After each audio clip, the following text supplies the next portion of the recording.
So I'm here on the road driving to Indianapolis, and I've got about about 30 minutes before I get to Davenport. And I'm sitting here thinking about teaching and how to motivate students to practice. And I just keep circling and circling. And so I thought I'd kind of air it out to dry a little bit. Like, what's the general consensus on practice time? Well, any musician will say more is better. But I find that would probably be true in anything you do. You know, if you want to juggle, well, the more practice you get, the better you are. And then there's the whole 10,000 hours. And that's all true. The better you want to be, or the better you want to get, the more you have to practice. But then that leads to other things. You know, like parents ask me, how long should my son or daughter practice? Or how long should I practice a day to become proficient or play or enjoy? Well, I mean, that's really quite a loaded question. When you think about it, my standard response is going to be 15 minutes a day, right? Why 15 instead of 30? Well, it's more realistic, and it's an easy goal to hit, and hopefully they end up improving and wanting more time. But kids are not getting, more free time. And if they do, they usually spend it not practicing what they should be doing. Even adults, life happens. And that's true, it does. People get sick, things come up, schedules change, events, family events, whatever it is, there's always a thing that stops us from practicing. Now, some people would say, well, if you want it bad enough, you'd make the time. I agree with that. I do. But also, we're talking from people that are 8 years old to in their 60s, and I hear the same story. But I think that a 15-minute goal is a good starting point, or at least springboard. And I always tell students, I live in the real world. Things do happen. So take a day off. That's not going to hurt you. Now, part 2 of the whole practicing thing. What do I practice? Okay. Well, to get better, you should be practicing things you can't do, or you can't do well. So that means you have to do the things that are harder and that you kind of suck at. And that's a bitter pill to swallow. People don't like not doing well at things, and they get frustrated, and then they want to stop. Well, I don't know. You should feel like you're growing. Set smaller goals. But on the flip side of that, I also have students that just sit down and they play what they already know, over and over, the same songs or the same exercises. And it's comforting to do so. I mean, you feel confident because you do it well. You forget that it took you a month to learn whatever it is that you were working on that you can now play well. You forget all that. It just melts away. So I find that you should balance that time between what you can do well, meaning take the things you can already do and hone it even further. Enjoy it, play it. That's why people take lessons. They're supposed to enjoy it and have fun. But also, if you want to get better, you have to do the things you can't do well. And that's the hard part. So I always try to split things up. My go-to response for like what to do, I always sit down and I kind of warm up, stretch. Those take the 5 minutes, take the 2 minutes, take the 60 seconds to stretch your hands out with your legs or whatever. Do a simple warm-up, no brainer, 8 on a hand, something. Maybe an easy drum beat. And then I dive into a song. I play one song. That's another, 3 to 4 minutes on your average pop song or whatever it may be. And then I get to work on the stuff I can't do well. And then after that, we'll say 10 minutes. We'll just say 10 minutes. So maybe 15 into it.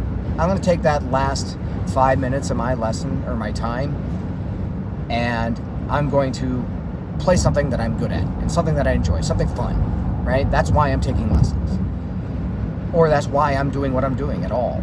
But that way I've hit kind of all my marks. I have sat down, played, warmed up, so that way when I do try to do the things that I am not good at, my hand and mind are both prepared, hand, feet, whatever. And then that also prepares me for, like, now I'm kind of hungry for more, so now I work on the things I'm not good at.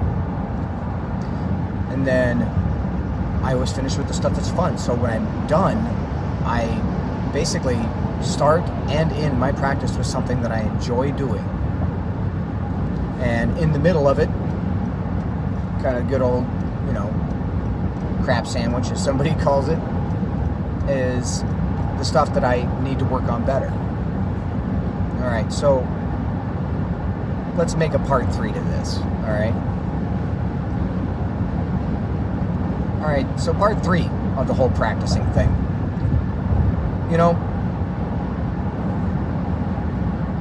I guess I was always the exception to the rule, to my peers, that is, and I'm sure there are a lot of other musicians out there like me where I couldn't wait to play.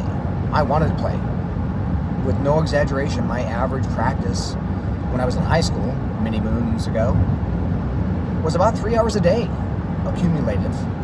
So my standard routine was, I get home from school, I chill out, have a snack, drink something, watch the TV, and then I'd go downstairs and play for maybe about an hour.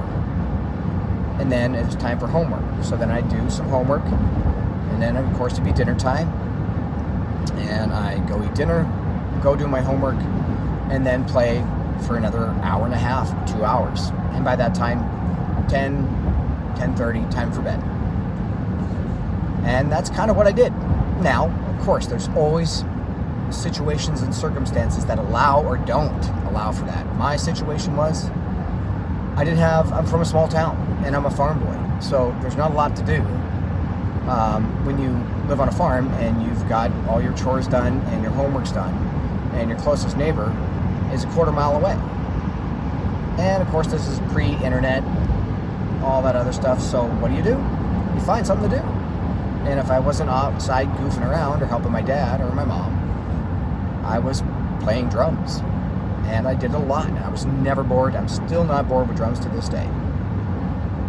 Now, that was my circumstances. And there are lots of kids that don't have that same circumstances. Maybe they are really good at sports. I wasn't. And they're in the select baseball team. And they're playing all the time. And so if they're not practicing, they're playing. If they're not playing, they're at school. And if they're not at school, they're sleeping. And hopefully getting good grades. And then, you have the kids that have 5 kids in their family. And they're running all over. And there's no way that they could just get, they're happy to get 5 minutes behind the drums, if at all. Again, their circumstances are not conducive to a 3-hour practice, so it's not realistic. So all of these things combine into, how long should I be practicing? Well, I guess the sum of it is practice whenever you can. Practice the right things, but don't forget to enjoy it. Which means that there needs to be a healthy balance between what you can't do, what you can do, what you should do, what you want to do. And it all needs to be like kind of a moving target. Some days, I tell you, I'm not going to want to work on anything that I can't do well, because it's been a bad day. I want to sit down, I want to jam. I want to have fun. All right, so be it. Take the 5 minutes, sit down, jam out, hang up the headphones, go do what you got to do, whatever it is. And you should be wearing hearing protection. But, what does the masses think on this? Everybody has a different circumstance. Maybe you can't practice at night because you got a neighbor and you can't afford the electronic drum set. Or maybe you can't afford the upgrade to the silent stroke heads and the quiet tone cymbals, whatever the case is. Maybe it's something that you need to reevaluate the situation. You know, for me, there's always a solution. Get out a practice pad. Maybe save your pennies and get something if you really want to be a double bass player. Get a practice pad for your double bass pedal. You can wish over here and still deal with reality over here. So, you know, I think a lot of it is, you know, you have to sit down and evaluate what will work for you to improve. But what you can't do, that's part 4.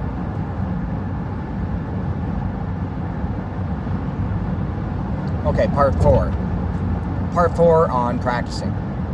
All right, you can't go downstairs and bang on the drums knowing full well that your mom and dad don't understand what the heck it is you do, and then go upstairs and say, hey, I practiced. They don't know, and you know that. You're not going to get better. So you can't sit there and have the teacher tell you to go home and do the same assignment again because you didn't get better. And then you're going to be like, what? No, you got to do the work. Period. If you want to get good at anything, you got to do the work, right? If you want to get good at video games, guess what you got to do? You got to play video games. You want to get good at football? Well, you got to play football. You want to be an awesome chess player? Fine, play a lot of chess. But what you can't do is sit there and go through the motions, and then sit there and wish. It doesn't work that way. Anything worth having takes work and time. Nobody gets good overnight. It's just not possible, right? There is a phenomenal book, not meant for kids, called The Outliers. And it talks about the whole 10,000 hours rule, meaning that you need 10,000 hours of whatever it is that you are wanting to excel at. Computers, designing, driving, you know, whatever it is. Golfing, drumming, singing, any of that. That in order to be considered a master at it or a professional at it, whatever name you want to slap on it, that you need to have 10,000 hours of that in order to achieve that. And the guy in that book references people like Bill Gates. You know, well, he started the company in his garage and all of a sudden it's Microsoft and he's a billionaire, blah, blah, blah. Well, there's a story behind that where he, as a child, in his developing years, had access to computers that not everybody did. So he spent his developmental years behind a computer screen, understanding, developing, growing.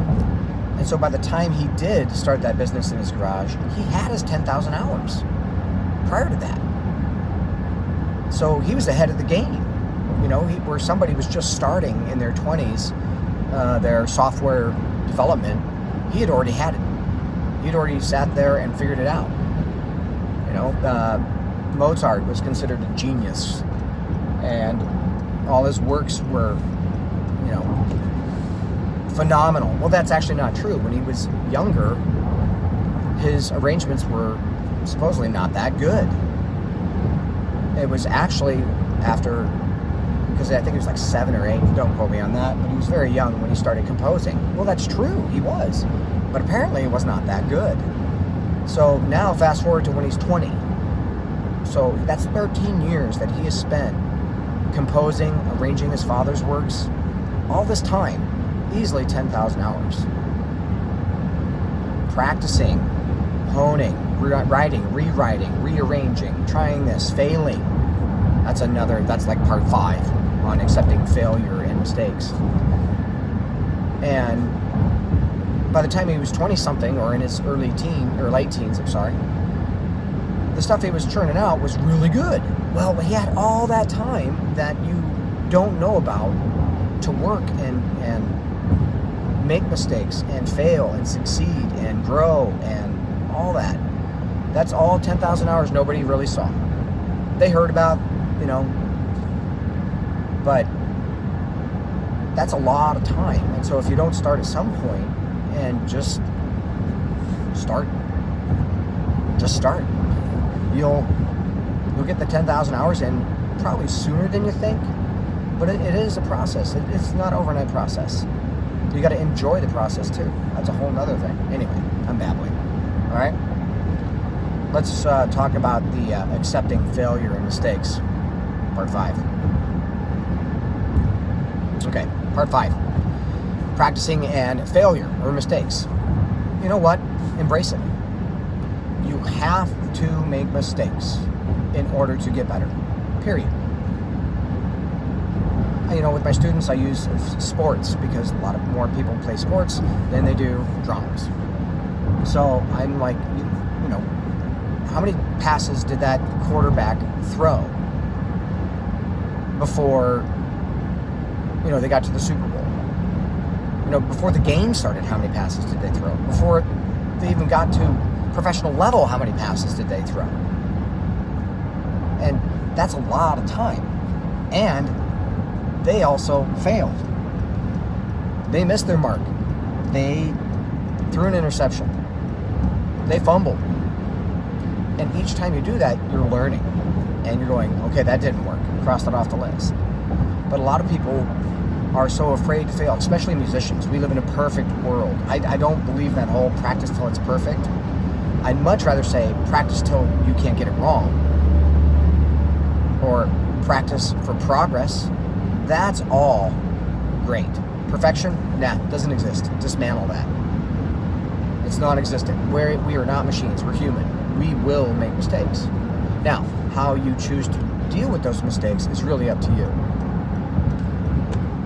It's really up to you if you want to let that mistake define you and not learn from it and keep making that same mistake. You know, if you do, then you need to stop and go, I think I should maybe reevaluate this or change something. But if you're so scared to make a mistake, you won't progress. And if you do, it will be at a very slow rate. So get out there and it's okay to not be the best in the world. You got to start somewhere. Lord knows I have fouled up plenty of times and still will. But that's how I also go, okay, that didn't work. You know, why did I make that mistake? Was I tired? Should I have done something different? What did I do different? There's all sorts of things. But it's something where you should let yourself fail. It's okay. Every person that has went on to achieve great things has failed. But what's funny is you only hear about the success. You don't hear about the failures.